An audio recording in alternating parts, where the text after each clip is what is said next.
ഇന്ന് നമ്മൾ എടുക്കാൻ പോകുന്നത് കമ്മിറ്റീസ് ഓൺ കോർപ്പറേഷൻ, സഹകരണ പ്രസ്ഥാനത്തിൻ്റെ വിജയത്തിന് വേണ്ടിയും അതിൻ്റെ പ്രശ്നങ്ങൾ എന്താണെന്ന് പഠിക്കുന്നതിന് വേണ്ടിയും ആ പ്രശ്നങ്ങൾ പഠിച്ച് അതിന് പരിഹാരം നിർദ്ദേശിക്കുന്നതിന് വേണ്ടിയും കമ്മിറ്റികൾ രൂപീകരിച്ചിട്ടുണ്ട്. നമുക്കറിയാം, ഏതെങ്കിലും ഒരു മേഖലയിൽ അതിൻ്റെ പുരോഗതി മനസ്സിലാക്കണമെങ്കിലും പുരോഗതി ഉണ്ടാക്കണമെങ്കിലും അതിലെന്തെങ്കിലും പ്രശ്നങ്ങളുണ്ടോ എന്ന് പഠിക്കണം. അങ്ങനെ ഡ്രോബാക്സുകൾ പഠിച്ച് അത് എന്തൊക്കെയാണെന്ന് റിപ്പോർട്ട് ചെയ്യുന്നതിന് വേണ്ടി കമ്മിറ്റികളെ വെക്കും.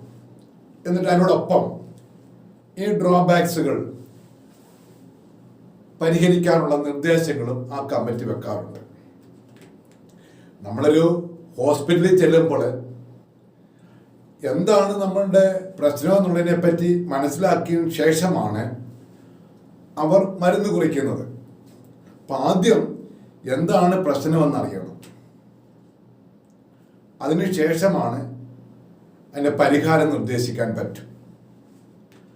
ഇപ്പം കാലാകാലങ്ങളിൽ സഹകരണ സംഘവുമായി ബന്ധപ്പെട്ടിട്ടുള്ള എന്തെങ്കിലുമൊക്കെ സഹകരണ ബാങ്കുമായി ബന്ധപ്പെട്ട് ഉള്ള പ്രശ്നങ്ങൾ പഠിക്കാൻ വേണ്ടി കമ്മിറ്റികളെയും കമ്മീഷനുകളെയും ഒക്കെ വെക്കാറുണ്ട്. അതാണ് നമ്മളിപ്പോൾ പഠിക്കാൻ പോകുന്നത്. ഇപ്പം നമ്മൾ പഠിക്കുന്ന അവസരത്തിൽ കോഓപ്പറേറ്റീവ് മൂവ്മെന്റ് ഉണ്ടാകുന്നതിന് മുൻപേ, before the beginning of cooperative movement in India and after the beginning of cooperative movement of India, cooperative movement തുടങ്ങിയതിന് ശേഷവും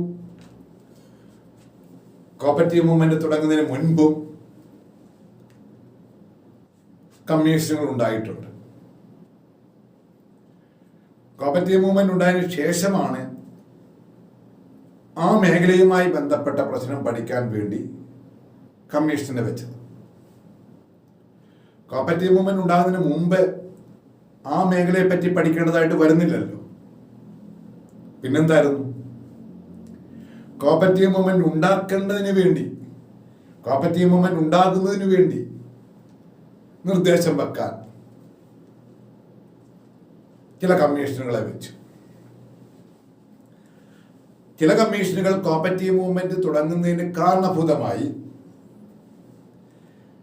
ചില കമ്മീഷനുകൾ കോപ്പറേറ്റീവ് മൂവ്മെന്റ് ഉണ്ടാക്കാൻ വേണ്ടി തന്നെ ഇടപെട്ടു. അപ്പം അങ്ങനെ കോപ്പറേറ്റീവ് മൂവ്മെന്റ് ഉണ്ടാകുന്നതിന് മുൻപേ ചില കമ്മീഷനുകൾ ഉണ്ടായിരുന്നു. നമ്മുടെ മേഖലയുമായി ബന്ധപ്പെട്ട് പെടുത്തേണ്ടത്, കോപ്പറേറ്റീവ് മൂവ്മെന്റ് ഉണ്ടാകുന്നതിന് മുമ്പ് ഒരുപാട് കമ്മീഷൻ പല മേഖലയിൽ ഉണ്ടായിട്ടുണ്ട്. പക്ഷെ നമ്മളതല്ല പഠിക്കുന്നത്. നമ്മുടെ മേഖലയ്ക്ക് ഗുണപരമായ നിർദ്ദേശങ്ങൾ വെക്കുകയും നമ്മുടെ കോപ്പറേറ്റീവ് മൂവ്മെന്റിന് തുടക്കത്തിന് കാരണമായ ചില കമ്മീഷനുകളുണ്ട്. അതാണ് മുമ്പുള്ളതെന്ന് പറഞ്ഞത്.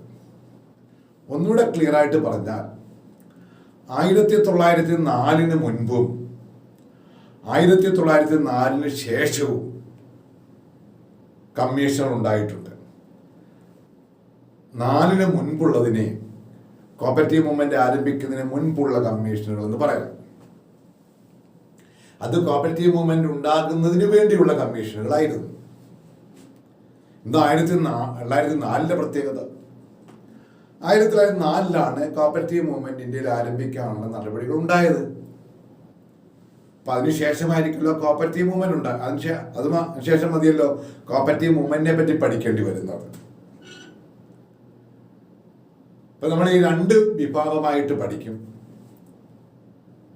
ആദ്യത്തെ വിഭാഗം എന്ന് പറയുന്നത് before the beginning of cooperative movement. രണ്ടാമത്തെ ഭാഗം എന്ന് പറയുന്നത് after the enactment of 1904 act. അപ്പോൾ സ്വാഭാവികമായിട്ടും ഈ പ്രസ്ഥാനം ഉണ്ടായതിനു ശേഷമുള്ളതാണ് കൂടുതൽ കമ്മീഷനുകളും കമ്മിറ്റികളും. അതിന് മുൻപ് വളരെ കുറച്ച് മാത്രം, എങ്കിലും നമുക്കതൊന്ന് അറിയാം. നമ്മളിത് പഠിക്കുമ്പോൾ ആദ്യമായിട്ട് ഓർക്കേണ്ടത് 1880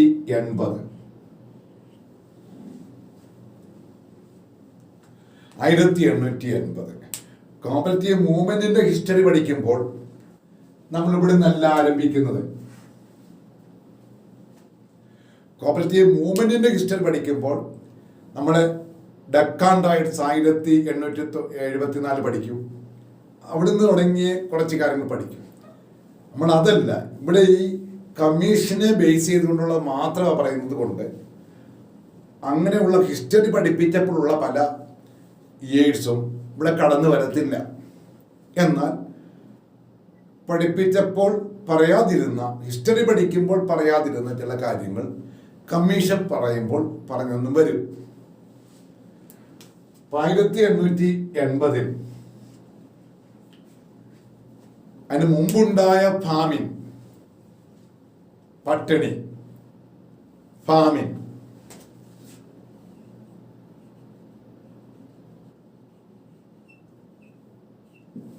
ഫാമിംഗ് അല്ല, കൃഷിയല്ല,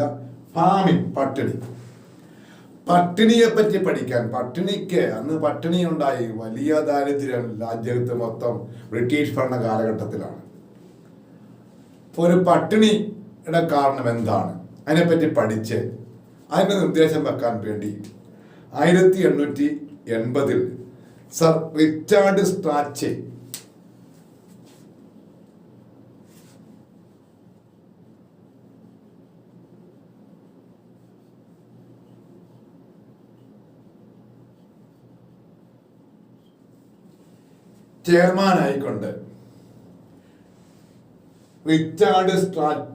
ചെയർമാനാക്കിക്കൊണ്ട് ഒരു ഫാമിംഗ് കമ്മീഷൻ അപ്പോയിന്റ് ചെയ്തു.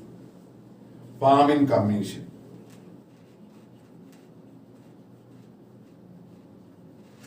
ഇൻ 1880. ഇതിനെ നമ്മൾ first farming commission എന്നറിയപ്പെടും.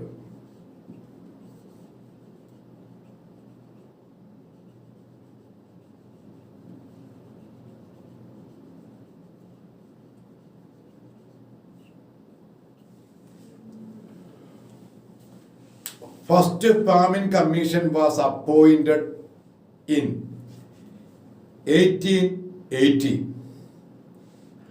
under the chairmanship of Sir Richard Strachey.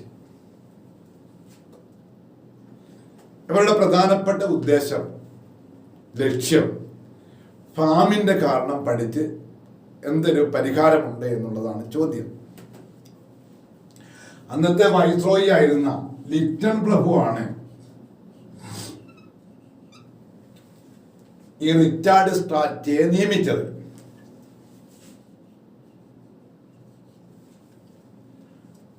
ഇതാണ് അതിന്റെ ചെയർമാൻ, റിച്ചാർഡ് സ്ട്രാച്ചെ. അവര് പഠിച്ചു. അതിന്റെ ഭാഗമായിട്ട് ഒരു ഫാമിംഗ് കോഡ് ഉണ്ടാക്കി. Farming code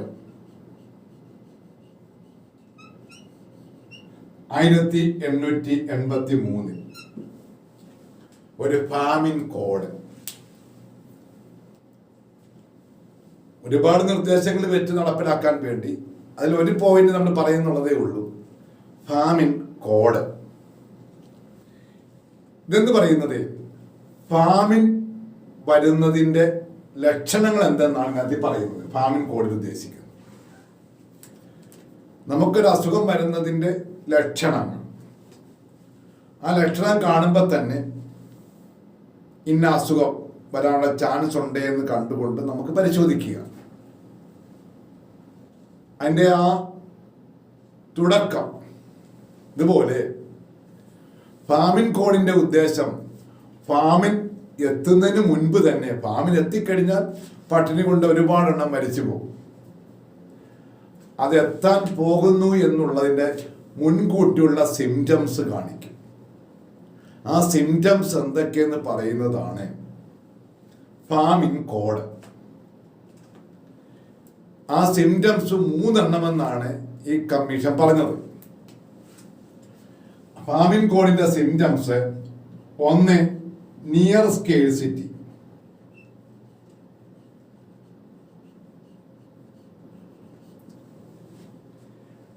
ദൗർലഭ്യത്തിന്റെ അടുത്തെത്തും. കാരണം പല സാധനങ്ങളും വേണ്ടത്ര കിട്ടാതെ വരിക.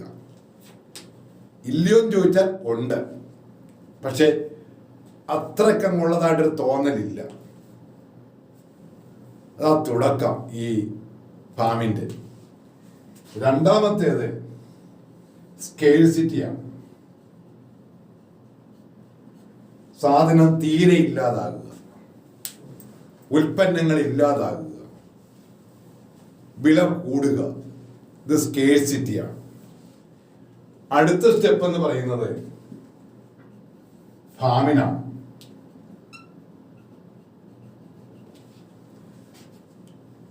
ഈ ഫാമിനിലേക്ക് എത്തുന്നതിന് മുൻപേ നിയർ സ്കേഴ്സിറ്റി വരുമ്പോൾ തന്നെ പരിഹാരങ്ങൾ ഉണ്ടാക്കിയാൽ സ്കേഴ്സിറ്റിയിലേക്കും അതിനെ ആത്യന്തികമായി ഫാമിനിലേക്കും എത്താതിരിക്കും, പട്ടിണിയിലേക്കും എത്താതിരിക്കത്തുള്ളൂ.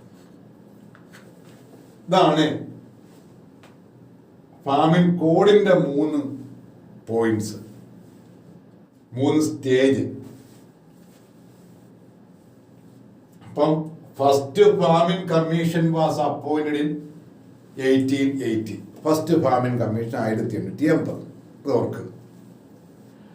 അതിന്റെ ചെയർമാൻ റിച്ചാർഡ് സ്ട്രാച്ചെ. അത് ഓർക്കുക, റിച്ചാർഡ് സ്ട്രാച്ചെ എന്ന് ഓർക്കുക. ആ കാലഘട്ടത്തിലെ വൈസ്രോയി, പരീക്ഷയ്ക്ക് ചോദിക്കാൻ ചാൻസ് ഇല്ലെങ്കിലും വൈസ്രോയി ആയിരുന്നു എന്ന് ചോദിച്ചാൽ അത് ലിറ്റൺ പ്രഭു ആയിരുന്നു. ഈ കമ്മീഷന്റെ നിർദ്ദേശപ്രകാരമാണ് ഫാമിൻ കോഡ് ഉണ്ടായത് 1883. ഫാമിൻ കോഡിൽ എന്താ പറയുന്നത്? ഫാമിന്റെ തുടക്കത്തിന്റെ ലക്ഷണങ്ങൾ. അതേതൊക്കെയാ? 3 ഐറ്റംസ് ഉണ്ട്. ഒന്നാമത്തേതാ നിയർ സ്കേഴ്സിറ്റി, 2 സ്കേഴ്സിറ്റി, 3 ഫാമിൻ. ഇതാണ് ഈ പട്ടിണി അല്ലെങ്കിൽ ദാരിദ്ര്യം, ഉൽപ്പന്നത്തിന്റെ സ്കേഴ്സിറ്റി, ഇതെല്ലാം കൃഷിയുമായി ബന്ധപ്പെട്ടുണ്ടായ ചില പ്രശ്നങ്ങൾ കൊണ്ടാണ്. ഇപ്പം കൃഷി മേഖല ഡെവലപ്പ് ചെയ്യണം, അതിന് സഹകരണ പ്രസ്ഥാനം ഉണ്ടാകണം എന്നുള്ള ചർച്ചയൊക്കെ അന്ന് ഉണ്ടായിട്ടുണ്ട്. അതുകൊണ്ടാണ് നമ്മൾ ഫാമിൻ കമ്മീഷനെ ഒന്ന് ഓർത്തത്. രണ്ടാമത് നമുക്ക് പഠിക്കേണ്ടത് നിക്കോൾസൺ കമ്മിറ്റി.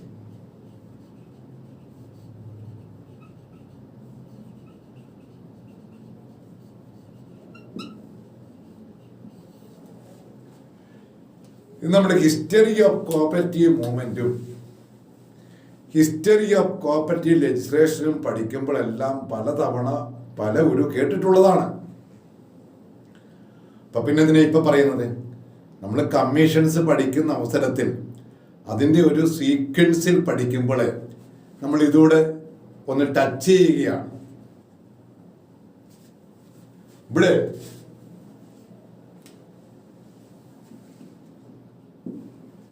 1892 മദ്രാസ് പ്രൊവിൻഷ്യൽ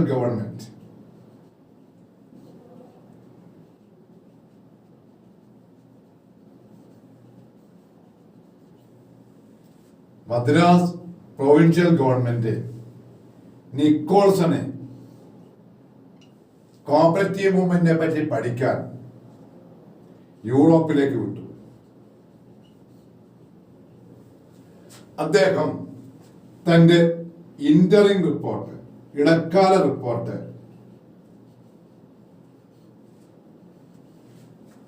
1895 വെച്ചു. ഫൈൻഡ് റൈഫിസം എന്ന് പറഞ്ഞുകൊണ്ട് വെച്ചു. ഫൈനൽ റിപ്പോർട്ട്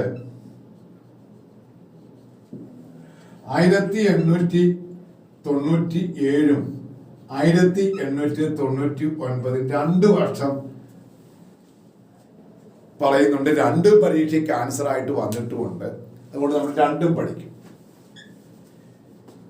ഈ നിക്കോൾസൺ റിപ്പോർട്ട് എന്ന് പറയുന്നത് ഇന്ത്യയിൽ കോപ്പറേറ്റീവ് മൂവ്മെന്റ് ജർമ്മനിയിലെ ടൈപ്പിൽ ആരംഭിക്കണം എന്നുള്ളതായിരുന്നു. അതും പ്രത്യേകിച്ച് ജർമ്മനിയിലെ റെയ്ഫിസൺ ടൈപ്പ് സൊസൈറ്റി ആരംഭിക്കണമെന്നായിരുന്നു പറഞ്ഞിരുന്നത്.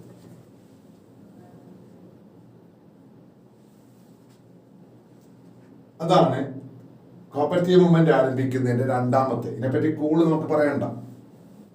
മൂന്നാമത് നമ്മൾ പഠിക്കുന്നത് സെക്കൻഡ് ഫാമിംഗ് കമ്മീഷൻ.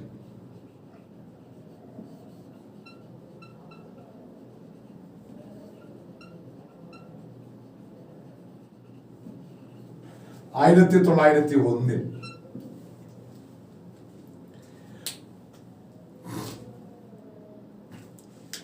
ഇടയ്ക്ക് വേറെ കമ്മീഷനുകളൊക്കെ ഫാമിനുമായി ബന്ധപ്പെട്ടുണ്ടായിട്ടുണ്ടെങ്കിലും അത് ചില പ്രത്യേക പ്രദേശത്തിൻ്റെ പട്ടിണിയെപ്പറ്റി പഠിക്കാനൊക്കെ ആയതുകൊണ്ടാണ് നമ്മൾ ഇതിനെ രണ്ടെന്നങ്ങ് പറഞ്ഞു വെക്കുന്നത്. Second farming commission was appointed in dash ചോദിച്ചിട്ടുണ്ട്. നമ്മൾ ഏറ്റവും കൂടുതൽ കേൾക്കുന്ന ഫാമിംഗ് കമ്മീഷനും ഇത് തന്നെയാണ്. നമ്മൾക്ക് കോർപ്പറേഷനുമായിട്ട് കുറച്ചുകൂടെ അടുത്ത് നിൽക്കുന്ന ഫാമിംഗ് കമ്മീഷനും ഇത് തന്നെയാണ്. അതുകൊണ്ടാണ് farming commission was appointed in dash ചോദിക്കുമ്പോൾ 1901 പറയുന്നത്. ഇത് സെക്കൻഡ് ആണെന്നൊന്ന് ഓർത്ത് വെക്കണം. ഫസ്റ്റ് 1880 അങ്ങനെ 1901 മാക്ഡൊണാൾഡ്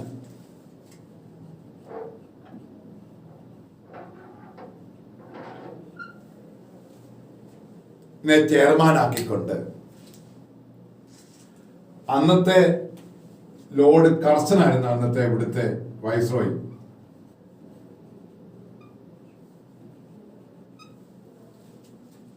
പട്ടിണിയെ പറ്റി പഠിക്കാൻ ഒരു കമ്മീഷനെ വെച്ചു. In 1901 Second Famine Commission was appointed by British government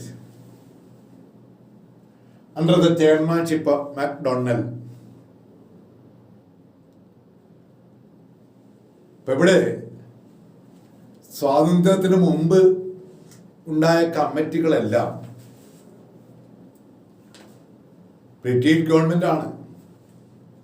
എങ്കിലും ബ്രിട്ടനിലെ ഗവൺമെന്റ് എന്നല്ല, ബ്രിട്ടീഷുകാർ ഭരിക്കുന്ന ഇന്ത്യയിൽ ഒരു ഗവൺമെന്റ് ഉണ്ട് അവരുടെ നേതൃത്വത്തിൽ, വൈസ്രോയി ഒക്കെ ഉണ്ട്. അതുകൊണ്ട് ഇന്ത്യ ഗവൺമെന്റ് എന്നും പറയാം. അപ്പൊ അത് ബ്രിട്ടീഷ് ഗവൺമെന്റ് എന്ന് പറഞ്ഞാലും ഇന്ത്യ ഗവൺമെന്റ് എന്നായാലും രണ്ടും ഒന്ന് തന്നെയാണ്. ഇപ്പൊ ബ്രിട്ടീഷ് ഗവൺമെന്റ് എന്ന് പ്രത്യേകിച്ച് പഠിച്ചാലും ബ്രാക്കറ്റിൽ ബ്രിട്ടീഷ് ഗവൺമെന്റ് ഇല്ല, government of India, reserve bank of India അങ്ങനെയൊക്കെ ആണെങ്കിൽ, പ്ലാനിംഗ് കമ്മീഷൻ ഒക്കെ ആണെങ്കിൽ ഗവൺമെന്റ് ഓഫ് ഇന്ത്യ എഴുതണം. കാരണം ഇന്ത്യയിലൊരു ഗവൺമെന്റ് ഉണ്ട്, അതിന്റെ മേൽനോട്ടവും നിയന്ത്രണവും കൈകാര്യവും ഒക്കെ ബ്രിട്ടീഷ് ഗവൺമെന്റ് ആണെന്നുള്ളതേ ഉള്ളൂ. ബ്രിട്ടീഷുകാരായതുകൊണ്ട് നമ്മൾ ബ്രിട്ടീഷ് ഗവൺമെന്റ് എന്ന് പറയും, ഇന്ത്യയിലായതുകൊണ്ട് ഇന്ത്യ ഗവൺമെന്റ് എന്ന് പറയും. രണ്ടും ഒരേ അർത്ഥം തന്നെ. മാക്ഡൊണാൾഡ് ചെയർമാനായ രണ്ടാമത്തെ ഫാമിംഗ് കമ്മീഷൻ വന്നത് 1901. അതിന് മുൻപേ നിക്കോൾസന്റെ റിപ്പോർട്ട് വന്നിരുന്നു. അപ്പൊ കോപ്പറേറ്റീവ് മൂവ്മെന്റിനെ പറ്റി അദ്ദേഹം പറഞ്ഞത് എവരെയും സ്വാധീനിച്ചിരുന്നു. ഇപ്പൊ എവരും വളരെ പ്രാധാന്യത്തോടു കൂടി തന്നെ കോപ്പറേറ്റീവ് മൂവ്മെന്റ് ആരംഭിക്കണമെന്ന് പറഞ്ഞു. അതുകൊണ്ടാണ് ഫസ്റ്റ് ഫാമിംഗ് കമ്മീഷനേക്കാൾ കൂടുതൽ കോപ്പറേറ്റീവ് സെക്ടറുമായിട്ട് അടുത്ത ബന്ധം 1901 സെക്കൻഡ് ഫാമിംഗ് കമ്മീഷനാണ്. അതാണ് നമ്മൾ കൂടുതലായിട്ട് പഠിക്കാനും കാരണമായി വന്നത്. അപ്പൊ അതിന്റെ ചെയർമാൻ ആരാണെന്ന് ഓർക്കുക, എന്നാണെന്ന് ഓർക്കുക, അന്നത്തെ വൈസ്രോയി ആരാണെന്ന് ഒന്ന് ഓർത്ത് വെക്കുക.